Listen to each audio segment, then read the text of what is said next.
TV, I'm back with another video. Today I'm going to be doing a video of my labor and delivery story with both kids. And I'm just going to talk to y'all about what I went through. I just hate when they put the fries in the bag like this. Like, what's the point of this if you don't do that? Alright, let's go ahead and get to the video. So I got a spicy chicken sandwich from Popeyes. I love the chicken sandwich. Now, why did I try it when they first started? Because I was like, you guys are hyping this up too much. So let's go ahead and get into the video. So I was gonna eat this and watch the new Netflix movie with Sandra Bland in it, but I decided I'm not gonna do that. I'm gonna go ahead and get some mukbangs, get these videos out for y'all. So I'm gonna go ahead and start. So you guys don't know me. My name is Joanne. It's therealjoannatv. I don't know what to call y'all yet, but we're gonna get there one day. Yeah. So my labor and delivery. So with So with Arabella, my labor was horrible and traumatizing. Why I'm going to the hospital again? Have a baby. I went to St. Joe Arabella went to Wesley. St. Joe, I went with again. But that team right there, like Wesley, straight garbo. Like, it literally took one girl who knew what she was doing to come in and start my labor. Another thing, I'm not trying to like downplay young people, but I feel like if you just starting out to be like a CNA and things, you should not be ahead of the labor and delivery person. Because I feel like I was around a whole bunch of CNAs that didn't know what they were doing, and they was just doing whatever. Like, and I hated it. Like, it was really bad. Like, I already had a tough pregnancy with Arabella because I was going through a whole lot of stuff. Like, I lost my job. Because I was pregnant. Because like the first job I had was at Freddy's, and I had to quit because I was pregnant because I couldn't live during closing. And they had me at closing, so I couldn't do it. So I had to quit. And then I had to quit my other job for my call center job because they wouldn't let me work at home. Because like when they did let me work at home, because like at first, I thought about quitting because they wouldn't let me be home because COVID started, right? And I was pregnant, so I was considered a high risk. I had doctors know everything, and they act like they didn't see it. So I was like, okay, but if you guys don't put me home or put me with a project, so then it came up, they had a project with an insurance company, so they put me with them. And then they had me in training like for pretty much 2 months, basically. Like, I was in training for forever. Like, it was ridiculous. Like, so what happened? So basically, they had basically fired me, let me go because I went into labor during my training. It was crazy because when I came back, I was still in training, so I was confused. I was like, what's the one I'm supposed to do? I was confused as hell. So it was just really bad. So with Arabella, I didn't dilate at all. Like, best advice I can give to all moms and stuff: do not go and do not let them induce you at all. I do not care. Do not let them induce them until you go at least a week over. For real. If you go a week, almost a whole week, and you're still pregnant at 41, if you don't go at least 41 weeks, then don't. I don't care how tired you are. If you is healthy, your baby healthy, let your contractions start before you sit here and get induced. If I knew what I knew after Arabella, I would never got induced. Like, another thing, I felt like I was taken advantage of because I was young and I didn't really know like about so much as pregnancy. So I feel like they took advantage of that too, because they made me feel like I had to have her 7 days before my due date.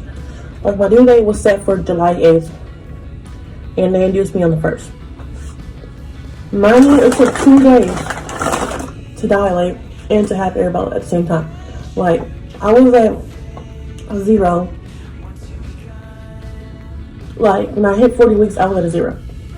So then my OB started thinking of So I go, like, you done being pregnant? Do you want to go ahead and move over? And you know me, my first pregnancy, I'm like, yeah, I'm tired. I'm getting stressed out. Like, I'm not dealing. Y'all done. Just go ahead and just do it. Worst mistake ever. It almost cost me a C-section. Because 9 times out of 10,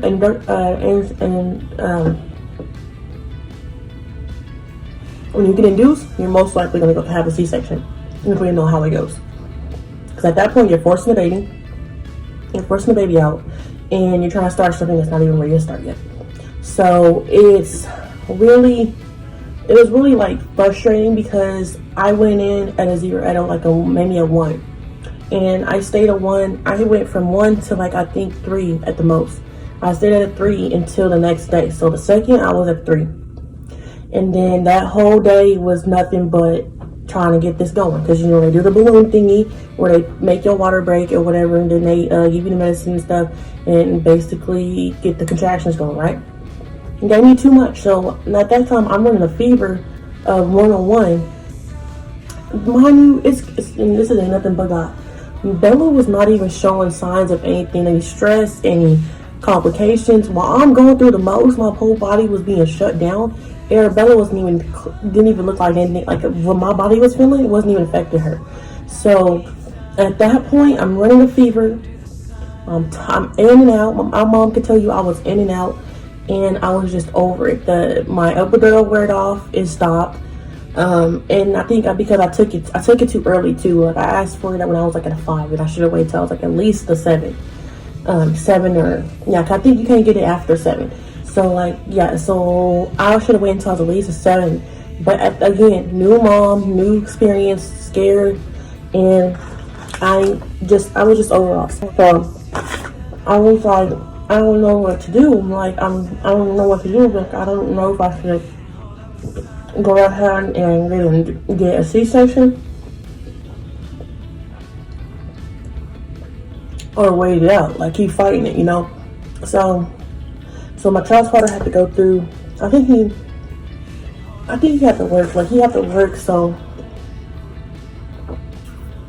at the time, his job was weird. Like they would make it seem like he couldn't leave to be there for me. Like he had to literally sit there and work all the way until the baby came.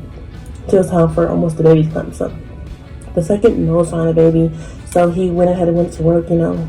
And I had my mom and everything. So, you know, he's still providing, still making sure everything's good at the household and stuff like that. While I'm, you know, trying to get these contractions stuff going. So, you know, when he got off, he went home, did all that, make sure the house was good and all that stuff, and then he came up and was with me.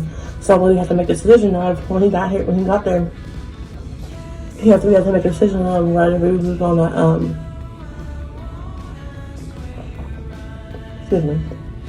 whether we was wrong. You know what? Don't y'all hate me out swallow?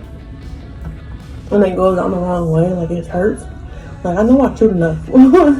But yeah, so basically, yeah, so we had to make this decision of whether we were gonna get a C-section or if we were gonna wait it out.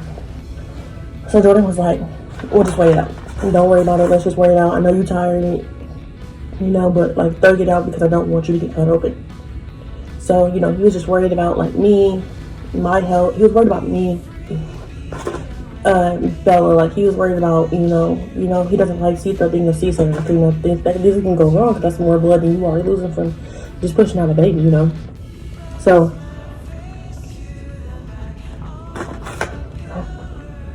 he was like, okay, so let's just wait it out and see. Let's give it like another. So by that time we're about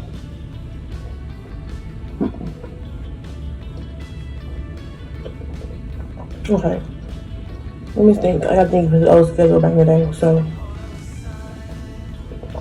okay, he got off at 5, then so about 6 o'clock, 6:30 we had to make a decision because it was getting close to that time when we had to make a decision because they were going to do it by 8 or 9. So we had to make a decision, and we were like, okay, so this is what we're going to do. We're just going to wait it out. So by that time keeps, you know, hours keep going, you know, and they're giving me a little bit more time, days. So then the lady that came in, it was like around, I want to say 3 or 4 in the morning, I finally got there to like, I finally got there to what needs to be dilated to. I finally got there. I was fully dilated. I was ready to push. When I wasn't ready to push yet, but I was dilated enough. But Bella still wasn't trying to slide down a little bit. Like, she was there, but she was in my side just chilling. So they was like, okay, so we're gonna have to do a where she doesn't like, you know, she doesn't like move. We can't get her to move, then we're gonna have to go ahead and just do a C-section because this is ridiculous. Like, you're fully dilated, but Bella's not where she needs. She's like not trying to scoot, you know. And if I did push, she still wasn't coming. Like, she was still just stuck in her, you know. And it makes sense because now Bella's like really, really stubborn. Like, she don't like being told what to do, none of that, you know. She's like, I'm like, my labor experience did make sense. But okay, so around that time it was time to make a decision. So we were like, okay, we're just gonna wait it out.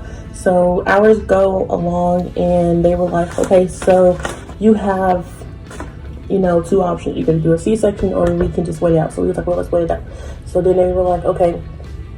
So from there they were like, we're going to so like the girl came in that actually knew what she was doing. She was like, okay, every time I come in, you know, the moms have their baby. So she was like, let's calm down the medicine. We're gonna feel everything, but it's gonna help you. And the moment that happened, fully dilated, ready to push. Literally, she put that little ball thing on my arm. She said, underneath my leg. She said, okay, you can go ahead and sit like this for like a good hour. It was about 2-3 in the morning. Sit here for a good hour. I bet you're gonna be ready to out. You're looking good. And sure enough, I was. Bella was ready. So, when the time push, my OB came in and they was like, you know, get me prepared. He said, go ahead and start pushing a little bit. So, you know, like they do that it's like a pre-push. Like they pre-push you. They go, okay, you're gonna push, this is what you're gonna do. And then until you do a whole long push, you keep your breath and you do that long push, and make you want to pass it after you get done doing it. And then boom, the baby's here. So that's what happened. That's pretty much what happened maybe about 3 or 4 pushes. Bella was here, you know, she was so chunky, and it was an overall feeling like, you know, it was like, okay, whew, it wasn't that bad. But never getting up, for real. Like, do not get induced unless you know for a fact that baby ain't gonna come until you do get induced. Like, you might as well get induced. But I didn't care. I bet you Bella would have been just fine waiting until after July 8th or July 8th. But I never should have done that. She was here July 3rd. Around, I want to say 6 o'clock.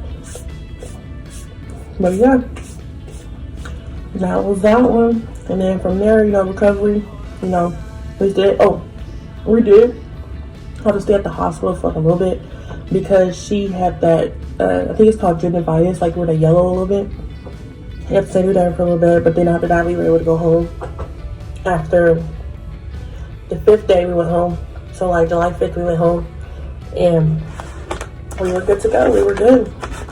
But yeah, so like the first time moms, just wait it out. Don't let them induce you days before your due date. Just wait it out. Because I promise you, I feel like my recovery process, and I feel like I feel like overall my recovery process would have been 10 times shorter if I just allowed it to actually happen. But yeah. But Adriana, let's see. Adriana's labor was pretty. This is one of my, I got to actually experience like my water actually breaking. So, and the mucus plug leaving and all that. Like, I got to actually experience all that. Cause like the first time I went, they put me in and they were like, you know, you're dilated. I was dilated to it too. So it was like a week before. Adriana was supposed to be due July 10th. And she came like 5 days before that. But I was afraid that she was gonna come July 3rd, which is Arabella's first birthday. I was like, oh snap. I was like really nervous. But I also was you know, cooking and moving around a lot. So I feel like that's also was helping. And plus, I was doing the things that I had to do in order to get Aviana to come, because I was dilated to a 2. At 39 weeks, I was dilated to a 2. So then when I hit my, so like my, you know, she was at weight where she needed to be. She was fine. She's very healthy. So it wasn't like, you know, if I had her soon, then she won't be premature or nothing like that. She was good. So, so they were like, so when I went in on the, I think it was the, let me think. I went in on the 4th. I went on the 4th because I was having contractions that morning. That morning I was having contractions, and then I was like, oh, you know, I'm not feeling it. Like I feel it strong. So I think we went out, and I think when I was coming back home, I want to say, that's when it happened. I want to say after, when I came back home, that's when it happened. Because like I was chilling, and me and Jordan and Bella, we was eating and stuff, and we was chilling. I think Arabella was with. I'm trying to think. Like, was I'm not for sure. I think Arabella was with us, but then I also think that Arabella was with my mom, because I started, like, I had my mom take Bella. Like, my mom, she got off on maternity leave, so I had her and took Bella. So, like, because my OB was like, you gonna be here, she gonna be here in a couple days, so I'm gonna go ahead and make go home, get your hospital bag, and so I'm gonna make a video about that. Because a lot of moms, y'all, were doing your hospital bag and you don't need to. So let me go ahead and make a video about that too. So, but yeah, so they went ahead and said, like, you know, they sent me home after my strong contractions. And then I went home, ate my last meal before I had her, and I was like, what happened? I was like, I think I got up and gave my plate to Jordan, or Jordan had given me my plate. I don't know, but I was doing something, and I was talking to him, and next thing you know, I just felt my water break. I was like, oh, it's not about to have to pee. So I'm about to get up, and I feel with water go, I was like, everybody stay calm. What's the procedure, everyone? What's the procedure? Stay calm! Wait. This is crazy. I just ate. I just sat down. I just came back from the emergency room like 2 hours before. 2 or 3 hours before. If I would have just stayed at the hospital, should have came. But I think what they did is when they checked me, I felt like my water broke, but then it was like a break. But yeah, so shut down and chill for a little bit. Sure enough, water broke. Me and Jordan was like, oh snap. So Jordan was like, okay, then we need to go ahead and get her stuff. So I already had my hospital bag stuff, had her stuff packed and everything like that. Went to the hospital, and like with Aviana, it wasn't that bad. Like the contractions were a little bit worse. Like, and you know, I thugged it out because I wanted to make sure that I didn't take the epidural too much. Because again, I told you I was traumatized from Bella. I did not want to take that epidural early, so I waited and waited. Sure enough, maybe about an hour in, I went ahead and I got it because from then it started coming fast. So I think I had Aviana like, because like my OB, she came in at 6, and she actually didn't. Did she? Yeah, I had Aviana around 6 o'clock in the morning because my OB came in and I was already pushing. So she was like, yeah, go ahead and let her push. So I'm pushing, and then she came in and finished the job out. And it was funny because Jordan had went to go get something to drink or something. You know, because he was already in C, so he was like, you know, oh my god, she's about to come. You know, you about to get prepared, you're gonna push. So he's like, oh, I need to get something to drink. So he went to go get something to drink. Came back just in time, and I was pushing. About to start pushing, and Aviana came, and she was there, and it was so beautiful because it was like, oh my baby, like I feel like with Aviana, my pregnancy experience was better than it was with Arabella because I knew exactly what to do this time, and I was well aware of, don't get induced before, don't get what they say, don't get induced, and make sure that I'm actually doing the procedures. Like, I walked a lot. I went down. Sometimes I would go down the stairs and go back up the stairs from my apartment since I am. I was moving with Ariana. I had energy to move because I was drinking a lot of water and stuff. I didn't turn myself more than I was with Arabella when I wasn't working. So COVID was still around and I wasn't able to work because around that time they were being picky. Like, they didn't want to hire me because I'm pregnant. So I was like, whatever. I had my work at home job, wasn't working because I had Arabella, but I had nobody to watch her. So I was like, forget it. I'm just gonna be a stay-at-home mom. So I was. So, I mean, I got to experience, being at home with my daughter, and also got experience of having that first couple months of life with her. So, that first month of life with her before I went back to work. But yeah, like, I'm very blessed. Like, even with my kids being a year and 2 days apart, being back to back, I was able to be healthy, do that. I thank God every day for that. Because I'm telling you, like, that was a lot on my body, but physically, I couldn't even tell with Avion. I couldn't even tell, like, it was so much on me. But I do thank God for the strength and the rest that I did get in between my pregnancies because I was able to, give life again to my second born. So yeah, I'm always very grateful for the experiences that I get with Arabella and Aviana. Will there be more on the way? Probably not. Like, I don't know.